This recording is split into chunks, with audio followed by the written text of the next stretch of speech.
HIFcast, o podcast do Health Innovation Forum. Opa, seja muito bem-vindo, seja muito bem-vinda. Estamos começando o segundo episódio do nosso podcast, transmitido, montado, produzido aqui dentro do Health Innovation Forum, que está acontecendo em Goiânia. Um evento espetacular que está reunindo mais de 2.000 profissionais da área médica para debater algo totalmente fundamental, porque impacta diretamente na vida de todos nós, pacientes, tanto quem depende do sistema público quanto quem depende do sistema privado, que é a inovação, a tecnologia. Como é que tanta novidade impacta na vida de médicos, de pacientes, na gestão hospitalar? É por isso que estamos aqui. Então seja muito bem-vindo, porque hoje nós temos aqui, nesse segundo episódio, duas figuras muito interessantes, porque são médicos com muita experiência no atendimento e que agora estão contribuindo para um movimento que, conforme me disseram aqui, não tem volta, que é trazer a robótica para o atendimento hospitalar. Com vocês, temos aqui o Dr. Felipe Pinho, seja muito bem-vindo, doutor. Obrigado, Theo. Obrigado a todos. E Dr. Nilo Jorge, também está aqui. Prazer. Vamos hoje ter um bate-papo aí bem interessante, contribuir aí para todo mundo entender um pouquinho mais sobre o universo da cirurgia robótica. Vamos traduzir, né, doutor? Porque a gente fala de robótica, o povo já fica assim, o que é isso? Que negócio é esse? Os dois acabaram de criar o Instituto de Anatomia, Robótica e Treinamento numa parceria muito legal com a OSPCOM, que a gente vai explicar já já. O IART vai ser protagonista de um movimento totalmente fundamental e é a minha primeira pergunta. Senhores, por favor, eu vou começar com o Dr. Nilo, mas não tem preferência não, Dr. Felipe, porque a gente já estava conversando mais aqui. O que, afinal de contas, é o IART e qual é esse movimento que vocês começam a trazer para o nosso país? Então, de maneira bem sucinta, a gente precisa entender que existiu uma era onde se dizia assim, grandes cirurgiões, grandes incisões. Então, o grande cirurgião era aquele que abria o paciente no meio, fazia grandes cortes para... botava para quebrar, que era um cirurgião Raiz. de primeira, raiz. Hoje essa era acabou. Hoje é grandes cirurgiões, mínimas incisões. Quanto menos incisão, menos trauma, recuperação mais rápida, mais segurança, mais equilíbrio para o ato cirúrgico, mais rápido o paciente volta para a sua família, para o seu esporte, para a sua atividade de trabalho. Então a cirurgia robótica é a maior revolução que já existiu para grandes cirurgias. O cirurgião opera numa espécie de console, uma central de comando, com a visão ampliada em 15 vezes, tridimensional e sem tremor. Então, se você botar um cara que tem mal de Parkinson para operar, o robô filtra esse tremor e ele consegue entregar uma cirurgia precisa e tranquila para o seu paciente. Então, guarda essa informação, cirurgia robótica é uma cirurgia minimamente invasiva, moderna, que faz grandes cirurgias como câncer de próstata, de útero, de rim, dentre várias outras especialidades, de maneira pouco invasiva, com o paciente tendo alta em média em 24 horas. A cirurgia robótica já existe no mundo desde o início dos anos 2000, houve um domínio do mercado por meio de uma marca, essa patente caiu. Marca de onde? Marca americana, se chamava Intuitive, e essa patente caiu, tem mais ou menos 2 anos e meio, 3 anos, e novas plataformas estão chegando, como é o caso da plataforma Tumai, que é produzida pela Microport, que é uma empresa chinesa. Com isso, o que a gente vai ver agora? A cirurgia robótica vai deixar de ser uma coisa que só chegava à elite econômica de um país, só quem era rico e tinha muito dinheiro podia fazer uma cirurgia robótica, e vai passar a ser mais acessível, já está cada vez mais acessível, mas agora vai explodir. A gente vai ver a cirurgia robótica tomar conta do SUS, tomar conta da rede privada de saúde, já é assim nos Estados Unidos há algum tempo, e agora a gente vai ver isso acontecer no Brasil e depois na América Latina como um todo. Qual é o problema? É que os robôs já estão aí, já estão prontos, já entregam grandes cirurgias, mas menos de 95% dos cirurgiões, quer dizer, menos de 5% dos cirurgiões são capazes hoje de fazer uma cirurgia robótica com qualidade. Em outras palavras, a gente tem o equipamento, mas não tem quem opera. Tem muito pouca gente capacitada, que é o correto, Então, acaba que fica concentrado na mão de poucos experts, e poucos pacientes têm acesso a essa tecnologia. Isso vai mudar... Isso não vai mudar em 10 anos, isso vai mudar muito. Em 12 meses você já vai ver uma revolução dentro do mercado. Visualizando isso, a gente idealizou a maneira mais ética, mais adequada de se promover o treinamento em massa, que é unir a cirurgia robótica com o cadáver. né? Com todo respeito à memória do cadáver, aquilo dali foi de maneira adequada, preparado para o treinamento, né? E a gente criou aí o IART, que é um instituto que é o único da América Latina que tem um robô instalado para oferecer treinamentos em cadáver, ou seja, o cirurgião ali pode errar, ele pode... Ali é a hora de errar, na verdade. Ali é a hora de cometer as falhas, para estar preparado para entregar a melhor cirurgia para o seu paciente. E a nossa ideia, apesar do centro ser em Salvador, porque já existia uma estrutura montada para isso, é a gente receber cirurgiões do Brasil inteiro, né, e da América Latina também, para capacitar essas pessoas, para junto com essas super máquinas que são esses robôs, a gente conseguir oferecer cirurgia com segurança e com qualidade. Doutor Felipe, vamos entender um pouco essa questão da robótica implementada dentro do sistema público de saúde, por exemplo, do SUS. Muito claro o gap que existe entre a tecnologia e quem sabe operar. Sim. Dá para a gente pensar nessas tecnologias com mais gente operando por meio do trabalho de pessoas como vocês? Dá para imaginar que isso de fato vai chegar na população, na massa mesmo? Esse é o nosso objetivo final, Perfeito. Theo. Esse é o nosso objetivo. Não dá para falar em inovação e tecnologia e não pensar em treinamento, né? O avanço da medicina, ela sempre veio acompanhada ao treinamento. Hoje, na realidade médica brasileira, esse treinamento ele é realizado através das residências médicas, né? Onde o cirurgião se aprimora, se capacita através do ensino de outros profissionais preceptores, melhorando a sua aptidão cirúrgica, né? Aí ele sai preparado para o mercado de trabalho, né? Isso ainda não acontece com a cirurgia robótica, porque nós temos muito poucas plataformas dentro do sistema público de saúde, né? A ideia é que isso se torne uma visão mais ampliada e o sistema público passa a adquirir, né, junto com essas normativas novas, né, a gente consegue começar a ter algumas diretrizes para que isso possa ser possível. Hoje, o IART tem esse objetivo de treinar novos cirurgiões, seja para o sistema público, para o sistema privado. Hoje a gente entende o IART como um ecossistema, um hub, né? Onde não só nós, idealizadores do IART, possamos realizar esse treinamento de cirurgiões. Então você imagine que tem uma equipe lá do Macapá, do Acre, do Amazonas, que quer melhorar, capacitar melhor os seus cirurgiões, porque a tecnologia chega nessas regiões mais atrasada, né? Consequentemente, os cirurgiões que gostariam de realizar essas cirurgias robóticas não conseguem ter essa aptidão necessária.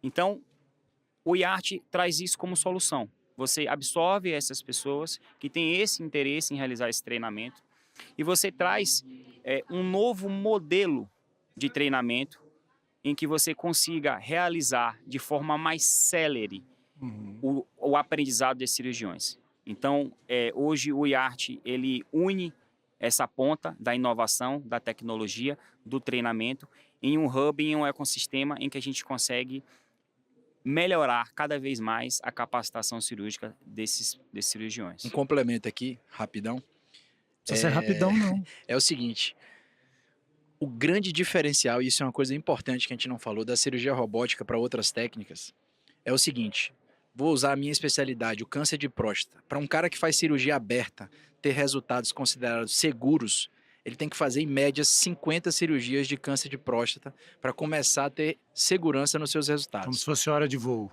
Exatamente. Na cirurgia videolaparoscópica, que é uma forma minimamente invasiva mais antiga, ele tem que fazer 100 cirurgias da mesma cirurgia para conseguir a segurança. E com a robótica, 10 cirurgias. Qual é a mensagem? O robô, ele mudou tanto a maneira de operar que ele é muito mais fácil de aprender. Então, na verdade, as pessoas pensam assim, o robô como uma coisa distante, para poucos. É o oposto. O robô é justamente para aquele cirurgião mais limitado, ruim, que não tem tanta capacidade. Fala isso não, pelo amor de Deus. Esse cara é o que mais vai se beneficiar. O paciente, na verdade. Né? Porque, veja bem, a cirurgia robótica, ela pegou cirurgiões péssimos e transformou em cirurgiões regulares, cirurgiões regulares e transformou em cirurgiões bons em muito bons e cirurgiões muito bons em espetaculares. Então, ela, na verdade, pensa assim, igual quem vai para uma corrida. Se o cara vai correr descalço, tem um monte de maluco aí que corre descalço, e tem o cara que vai correr com aquele tênis de placa de carbono, de uma marca bacana, e aquilo ali vai aumentar 1 segundo, vai melhorar o desempenho. Então a robótica é isso. É o cara tá lá no meio da cirurgia, ele dá um espirro, e o robô percebe um movimento brusco e ele impede que você corte o paciente errado. Isso é tecnologia, isso é avanço. Maravilhoso. Né? Ele permite uma comunicação melhor entre a equipe, tem microfones instalados, ele permite que você consiga projetar imagens de exames durante a cirurgia para entender onde está um tumor. Então, na verdade, ele melhorou os resultados e acelerou, que é o foco aqui da nossa conversa, que é treinamento, né? Ele acelerou a curva de aprendizado. Então, a gente não está falando de, o cara vai precisar fazer 5 anos de curso, como é uma residência médica. Não. Se o cara tiver pacientes para operar no seu serviço e vir para o IART fazer 1, 2 cursos ali de curta duração, ele já vai conseguir dar um salto na qualidade técnica da cirurgia que ele oferece. O que é curta duração? Então, depende de que momento ele está da curva. Então, ok. se você estiver imaginando que é um cara que não sabe nada de robô, ele vai precisar ir de pelo menos uns 3 momentos diferentes. E o principal, quando ele voltar para sua cidade, ele tem que dar continuidade. Então, não adianta... Ele tem que operar. Né? E aí, o ideal é que ele tenha alguém mais experiente próximo para dar um apoio ali nos primeiros casos. Existe uma entidade médica no... Uma entidade é ótimo, né? Existe um perfil de médico que se chama proctor.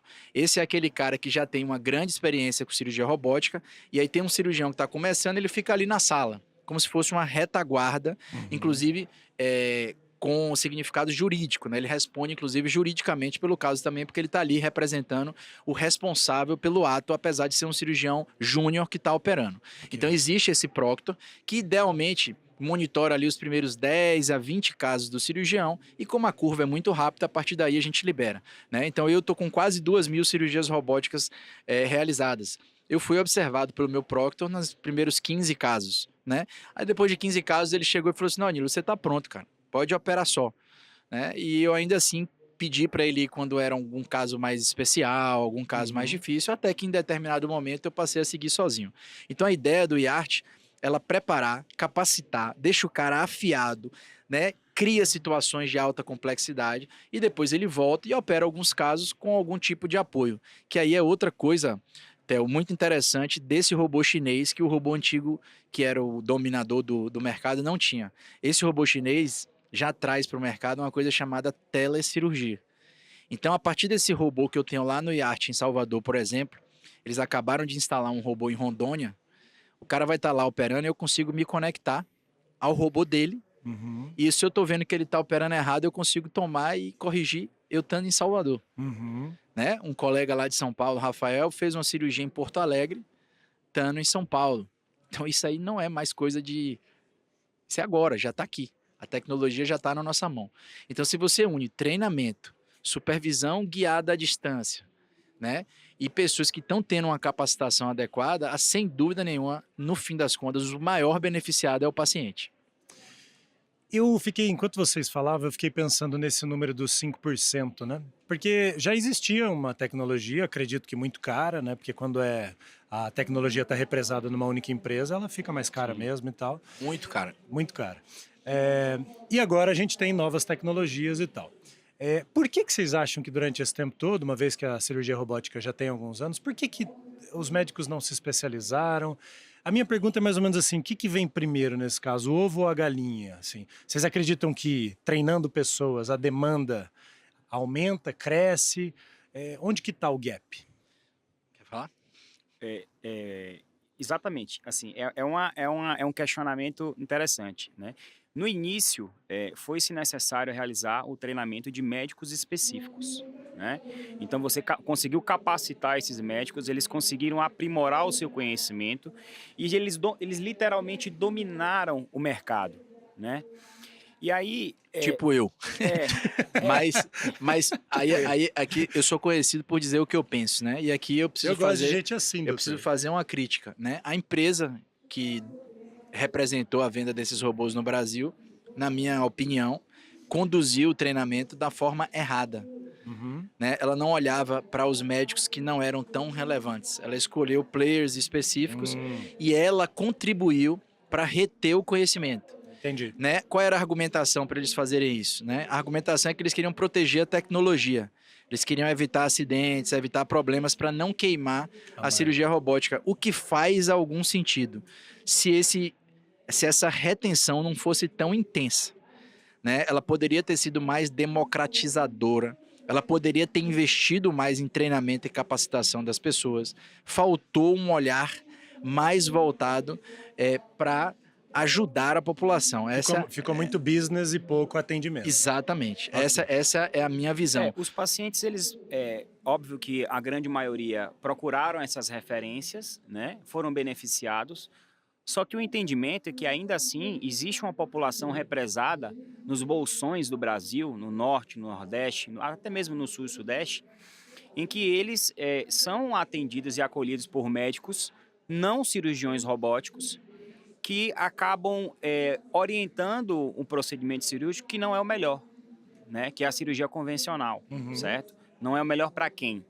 Não é melhor, talvez, para o próprio médico, porque a cirurgia robótica permite você um conforto maior, uma ergonomia melhor para operar, e também não é melhor para o paciente, porque não permite uma recuperação mais adequada, uma segurança maior. Mas a pergunta dele foi uma pergunta mais ácida e não vamos ser diplomáticos na resposta, não. A pergunta foi, por que uma coisa tão boa quanto a cirurgia robótica, que trouxe, né, o 25% de quem fazia uma cirurgia de câncer de próstata tinha hemorragia e tinha que transfundir. Depois da cirurgia robótica, esse número é quase zero. Por que não popularizou, Por que isso não avançou? Tem 25 anos de robótica no Brasil quase, por que não avançou? Porque não pode ser só responsabilidade 25 da não, questão 15. de uma marca que dominava o mercado. Tem que ter outro Quando você aspecto. fala em monopólio, Aí eu te pergunto, para te provocar também, por que isso não popularizou? Na minha visão, foi custo elevado e falta de preocupação social. Você não acha que a empresa poderia ter falado assim, não, o custo é elevado, mas vamos criar aqui programas para parcerias com o governo, para poder começar a levar a cirurgia robótica para o SUS? Será que não poderia ter tido iniciativas como essa? Né? A gente vê o quê? Com a chegada de novos players no mercado, o comportamento da outra empresa já mudou. Claro. Né? O que é compreensível, né? Mas é um outro momento. Mas o fato é que nos Estados Unidos hoje a gente tem 6.000 robôs em atividade e no Brasil a gente tem 160. Houve um atraso muito grande na evolução da tecnologia, que já é uma tecnologia bem estabelecida no planeta Terra desde 2002. Ou seja, a marca que é americana, né, fortaleceu o próprio mercado, favoreceu o mercado e selecionou para quem que ela ia distribuir nos outros países. Né? O Nilo e eu, nós vivenciamos isso na prática. Nós tentamos exaustivamente, no próprio setor público, em trazer essa tecnologia. Né? E sempre esbarrou no preço, no custo. Quanto Exato. custa? Posso saber? Pode, claro, aqui tudo que você perguntar vai ter resposta, a não ser que eu não saiba. Então, eu, por exemplo, participei de uma negociação para compra de um robô por um hospital privado que eu trabalho em 2022. Naquela época, o robô custou 1,8 milhão de dólares. Né? Mas isso é um custo pontual. Existe um custo das cirurgias. Né? Então, o custo hoje de uma... Para a implementação, treinamento. E uma espécie de garantia que eles exigem que você pague, que também é valor elevado, 280, 300 mil reais por ano. Né? O custo por cirurgia é em torno de 10 mil reais dos insumos robóticos específicos, né? Mais o custo da plataforma. Mas esse custo de 1,8 milhão já caiu hoje para em torno de 1 milhão de dólares e a gente está vendo despencar mês a mês. Se você me perguntar daqui a 3 meses, eu já vou lhe falar um valor mais baixo e vou falar uma coisa aqui que eu já falei em outras oportunidades, em rádio, em TV. O robô, em pouco tempo, de todas as marcas, não será vendido. Ele será dado. Eu vou chegar para você e falar assim, Theo, você é dono desse hospital, eu quero te dar meu robô. Não, mas você não quer vender? Não, eu quero te dar em troca de você consumir os meus insumos. E talvez o treinamento, né? E o treinamento. Mas ele não vai ser mais vendido, porque ele vai explodir tão rápido, né? Só para você entender, há 5 anos atrás só existia um robô. Hoje já existem iguaizinhos a esse robô, cerca de 40. Vai ser muito rápido o avanço, né? Então...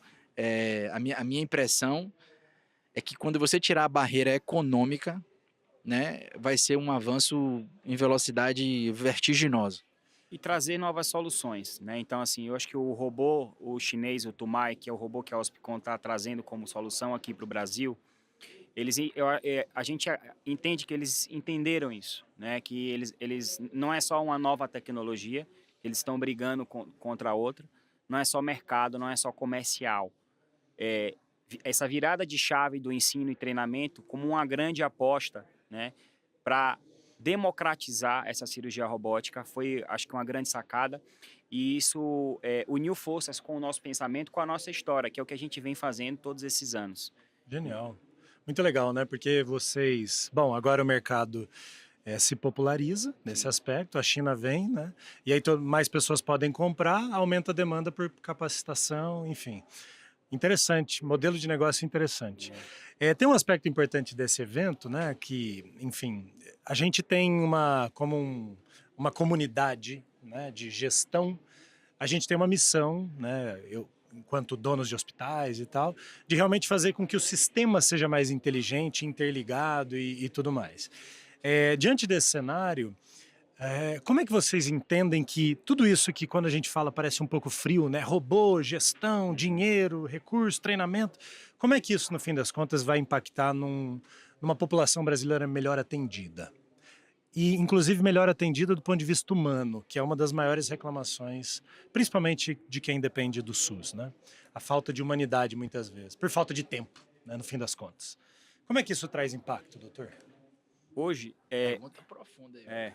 Mas assim, hoje, quando se fala quais são as vantagens da cirurgia robótica em comparação com as cirurgias convencionais, né? A gente sabe que tem muitos trabalhos que falam sobre segurança, tempo, sangramento, tempo operatório, mas existem aqueles ganhos intangíveis, né? Que muitas vezes eles ficam, eles são omitidos, né? Então, em termos de resultado, principalmente, né? Então, hoje, quando você tem uma solução de um hospital inteligente, como se fala, né, em que a gestão de dados, né, ela é muito mais eficaz, a gente acredita que a cirurgia robótica ela vai conseguir se provar de uma forma ainda melhor, né, porque você vai ter toda essa gestão de dados, né, advinda da plataforma robótica, e isso vai estar sendo informado de uma forma muito mais clara, né, para toda a população. Por isso que a gente entende que o melhor beneficiado vai ser o paciente. Então, de uma forma muito mais clara. Deixa eu fazer um comentário. Então, a pergunta dele foi o seguinte: muito médico, muita gente, muita preocupação com tecnologia, mas existe ainda o aspecto humano do qual existe muita queixa. Que é o principal, né, no Então, atendimento. a primeira, queria fazer uma pontuação, né, para quem é paciente, leigo, que está ouvindo. Primeiro, saber que o robô não faz nada sozinho. Né? Se o robô fizesse isso, seria chamado de cirurgia automatizada. Já existem, inclusive, protótipos, ideias, né, de talvez robôs que consigam realizar a cirurgia sozinhos, mas isso vai gerar uma discussão ética profunda e muitas nuances. Acho que é uma realidade um pouco mais distante, apesar de não dizer que é impossível. Hoje em dia está tudo tão rápido, né? Uma segunda reflexão que a gente deve trazer aqui, que é polêmica, né? A gente está envolvido com o ensino de estudantes, etc., é que houve uma flexibilização governamental pela abertura de cursos de medicina, na minha opinião, um tanto quanto abusiva. Então você tem hoje uma gama de médicos gigantesca sendo entregues ao mercado e extremamente despreparados. Você viu a reportagem que saiu no Fantástico domingo? Vi.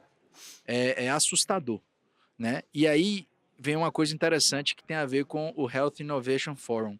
Eu acho que a inteligência artificial e as ferramentas de controle integradas vão ajudar a minimizar um pouco o erro médico, e isso vai ser extremamente necessário diante da qualidade médica extremamente precária que está sendo entregue à população, né? Se eu te comentar aqui o tanto de erro médico que eu tenho visto em especialistas, é uma coisa assustadora. E se a gente vai para o generalista, isso aí vai ser muito maior, né?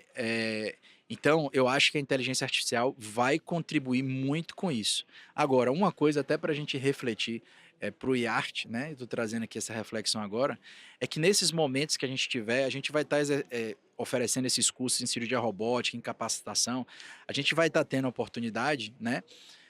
De formar além da cirurgia robótica. Então, é importante trazer para eles, para quem estiver lá, a discussão da importância de que, apesar do robô estar ali e entregar uma cirurgia de qualidade, é preciso lembrar hoje ao médico, é preciso a gente voltar e lembrar da importância do cara olhar para o paciente, claro, tocar no paciente, né? Ou Escutar o paciente. escutar, né? Outro dia eu tive uma fratura, eu gosto de correr, tive uma fratura por estresse. E aí fui no cara que era o maior especialista aí que me recomendaram.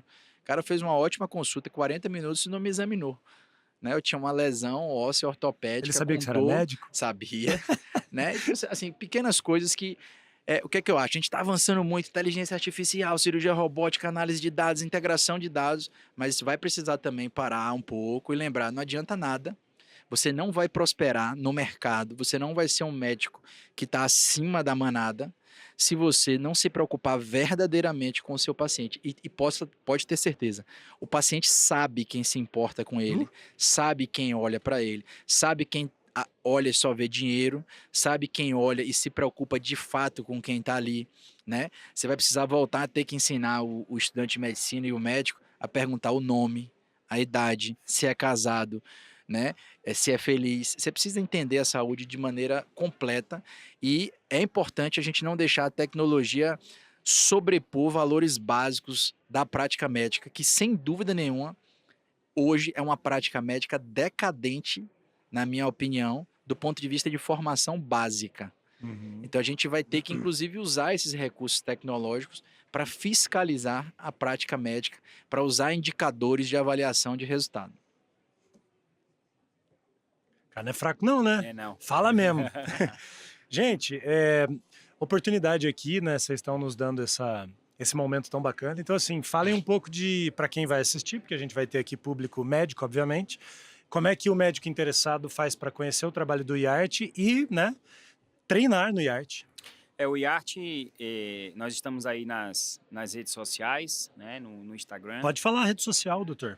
IART Academy. Temos também o site www.iart.com.br, que a gente vai estar lançando esse site ainda no final desse mês. Não tem turma ainda aberta, tem? Nós temos turmas pré-lançadas. Né? Já dá para eu me inscrever lá? Ainda não dá para você se inscrever, né? Tá. Nós já temos aí 5 cursos que irão iniciar agora no primeiro semestre, entre abril e maio de 2026. Para o segundo semestre, a gente pretende lançar mais 6 cursos, né? Então, a partir da primeira semana de fevereiro, a gente vai estar lançando na nossa plataforma esses cursos. Lá na plataforma, ele vai conseguir ter acesso a uma área do aluno, onde ele vai poder entender o cronograma desses cursos, qual é o público-alvo, né? Se é residente, se é cirurgião, se é aluno. Então, ele vai conseguir ter acesso a tudo isso. Inscrição, todos os detalhes vai estar no nosso site. Além disso, recomendo que acompanhem também, né, todos os cirurgiões que fazem parte do IART, né? Tem o Nilo, tem eu, Felipe, tem o Leonardo e tem outros colegas também que estão dentro do projeto. Estamos todos os dias lançando algumas novidades, né, para poder fomentar cada vez mais esse nosso projeto IART, que veio para revolucionar o treinamento em cirurgia robótica no Brasil. E o cara ainda dá uma passeadinha em Salvador, né, meu irmão? Isso aí é a cereja do bolo. Tem turma em fevereiro? No carnaval? Tô brincando, brincadeira. Doutor Nilo, pra gente encerrar... Considerações finais. Pra gente encerrar, eu queria que você falasse um pouco da tua visão como um médico de outro estado, que vem para cá, para Goiás, participar de um evento que é pioneiro. Qual a importância de um evento como esse para a gente fortalecer essa ideia? Primeiro é interessante lembrar que Goiânia sempre esteve na vanguarda dos tratamentos minimamente invasivos, né? Esse tratamento que hoje a gente discutiu aqui com robótica era feito há muito tempo por videolaparoscopia e Goiânia abrigou os primeiros cursos de laparoscopia avançada em porquinho e em cachorro quando era permitido há muitos e muitos anos atrás. Olha só, não sabia disso. Sempre foi referência inclusive para o Brasil inteiro, né? Eu estou muito contente em estar desenvolvendo uma parceria com uma empresa familiar, no sentido de que é uma empresa que chega junto, que olha, que chega, que toca, que está muito gerida por pessoas jovens, com vontade de entregar coisas que realmente sejam relevantes para o mercado. E aí isso me traz para minhas considerações finais para dizer o seguinte: a gente não está aqui para vender cursos médicos de cirurgia para ser mais um. Esse projeto ele vai ser um projeto de impacto grande na formação médica brasileira. Ele vai além da cirurgia robótica. Ele vai ajudar a oferecer cirurgiões robóticos mais capacitados, mas a gente não vai deixar de olhar pelo estudante de medicina, a gente vai ter curso para estudante de medicina aprender a fazer intubação, abrir um peito numa situação de emergência, drenar um tórax. A gente vai fazer um centro de treinamento avançado usando cadáver, porque a gente é muito motivado por um projeto que a gente acha que é a maneira mais ética de se fazer cursos hands-on, né? Que é a maneira que você bota a mão e entrega. Sendo muito honesto, eu me recordo quando eu era residente na USP, em Ribeirão Preto, e tinha que fazer procedimentos que eu não tinha tantas condições técnicas de fazer, né? E eu olhava ali, era uma pessoa na minha frente, um pai, um filho, né? Não é que isso seja errado, porque eu tinha supervisão, mas seria tão melhor se eu pudesse ter tido a oportunidade de fazer num cenário e num contexto, né? Onde eu ganhasse mais segurança antes de ir para um ser humano que é igualzinho a mim. Né? Então, o que mais me motiva nesse projeto vai muito além da cirurgia robótica. Está ligada ao fato de que é a forma mais ética e tecnicamente mais avançada de se oferecer treinamento médico prático para médicos, cirurgiões e especialistas. Então, eu estou muito contente que esse projeto vai acontecer. Eu acho que é um projeto que a gente não vai demorar para lançar raízes para outros lugares do Brasil, né? E acho que a gente vai contribuir muito. É muito animador, né? Empolga quando você sente que é algo que talvez seja um legado. Vai ser muito além da questão comercial, muito além da representatividade de uma plataforma robótica bacana. Eu acho que a gente vai conseguir verdadeiramente impactar a vida de cirurgiões e de pacientes, né? Então, estou impressionado com o Health Innovation Forum, né? Um evento bem completo, que trouxe gente aí. É muito importante você botar o gestor, a indústria, o médico, para estar ali habitando o mesmo ambiente, olhando um para o outro, dizendo o que é que pensa, né? E trazendo as controvérsias para a discussão, porque é só assim que você constrói. E se ficar um vendo o outro como rival, se não houver uma parceria verdadeira, você não tem prosperidade em saúde. Saúde é diferente. Você tem um nível de responsabilidade, um nível de compromisso que requer uma visão mais integrada de todos. Olha, em nome do HIF, eu agradeço demais a presença de vocês. Parabéns, baita iniciativa, olhar de empreendedores e de gente que está querendo revolucionar o mercado. Você aí, fala de novo, Felipe, o arroba. Iarte.academy. E arte com T mudo, tá? No final. O meu Instagram é Nilo Jorge, tudo junto. Isso, o meu é o F-Pinho Urologia. Agradecer, né, pelo espaço aqui do podcast, foi um bate-papo bacana, né, bem informal, mas formativo, né? Perfeito. Então, acho que momentos como esse são importantes para iniciativas como essa, tá bom? Parabéns a vocês, obrigado pela presença. Você aí, já sabe, muitos médicos, muitos gestores e muita ideia bacana aqui no podcast do HIF, a gente já se encontra. HIF Cast, o podcast do Health Innovation Forum.